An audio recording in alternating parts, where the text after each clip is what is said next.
Now today we are starting our chapter from democracy.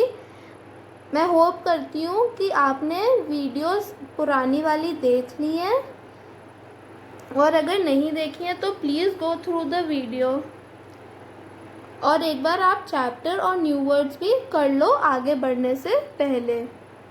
Now coming to democracy.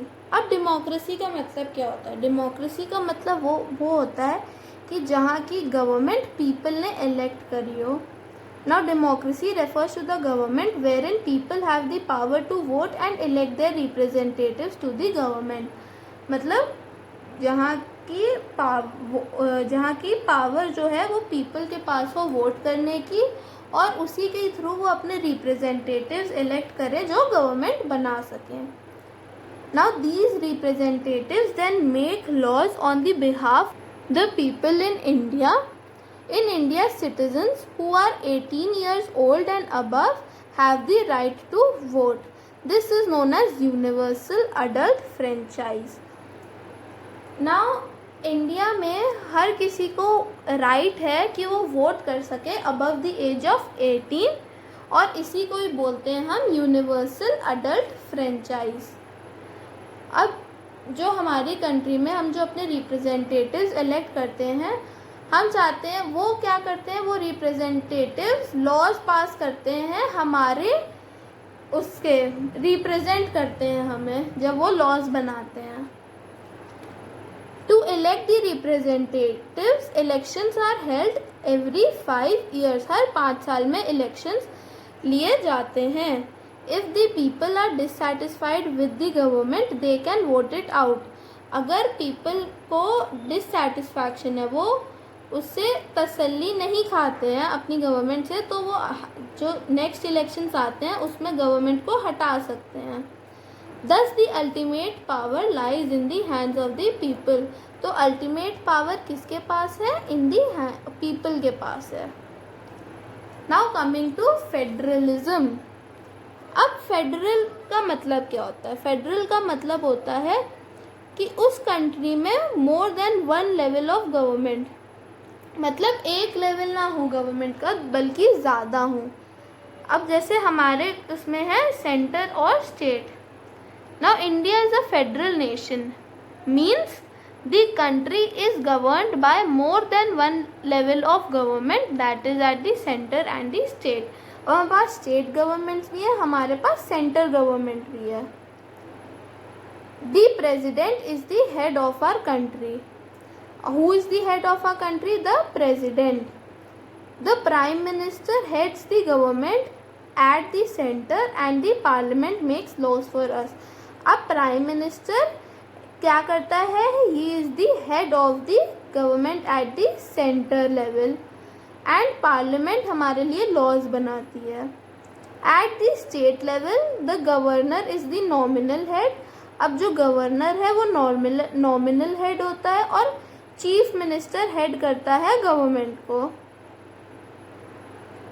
तो centre level पर head है prime minister, state level पर head है nominal head है governor, while the chief minister heads the government. The Vidhan Sabha और the state legislative. विधानसभा का दूसरा नाम क्या है? State legislative.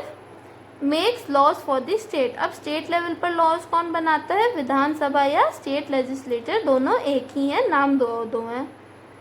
The powers and the functions of the center and the state governments have been clearly defined under these three lists: union list, state list and concurrent list. So जो भी power हैं centre और state के, वो 3 list में बताए गए हैं। वो 3 लिस्ट कौन कौन सी हैं? यूनियन लिस्ट, स्टेट लिस्ट और concurrent list. Okay, so we have done federalism and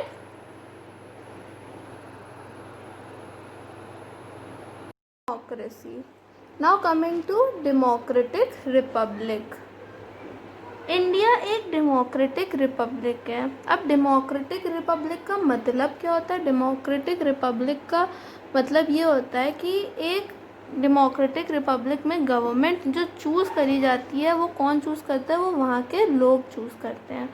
तो a democratic republic refers to a government chosen by the people. The term republic means that the head of the state shall not be a hereditary head but will be chosen by the people through an election. अब जो Republic का मतलब क्या होता है? Republic का मतलब ये होता है कि हेरिडिटरी, जैसे हमारे पहले देखा जाए जब मोनार्क रूल होता था तब राजा का बेटा राजा बनता था, पर क्या अब हमारे सिस्टम में ऐसा कुछ है कि हेड ऑफ द गवर्नमेंट के जो बेटे हैं वही बनेंगे? नो, जो हेड है वही नहीं बनते हैं। अब हमारे एक इलेक्टिव फॉर्म ऑफ गवर्नमेंट होती है, एक रिपब्लिक फॉर्म ऑफ गवर्नमेंट है कि अब हेरिडिटरी रूल नहीं होता है, बट वो रूलर बनता है, वो हेड बनता है जिसको पीपल ने चूज़ करा हो via an election, through an election. So the term republic means, we have read this till here. Now in a republican form of government, the head is elected for a certain period of time. अब जो हम head elect करते हैं क्या वो ही बना रहता है हेड? नो, एक सर्टेन पीरियड ऑफ टाइम के लिए हम लोग उसको इलेक्ट करते हैं. Now for example in India the president is elected for a term of 5 years. तो हम लोग ने कितना फिक्स करा हुआ है हेड का? 5 years. As a republic India also aims to secure justice, liberty, equality and fraternity to all its citizens. अब अगर हमारी कंट्री रिपब्लिक है तो उसमें और क्या एम है? सिर्फ यही एम नहीं है कि हम सिर्फ एक ऐसा गवर्नमेंट फॉर्म बनाए जिसका जो हेड हो वो हम लोग ने इलेक्ट करा हो, बट ये भी है कि इंडिया को जस्टिस मिले, लिबर्टी, इक्वालिटी, फ्रिटर्निटी, सारे सिटीजन्स को, उस इंडिया के सारे सिटीजन्स को ये सब मिले.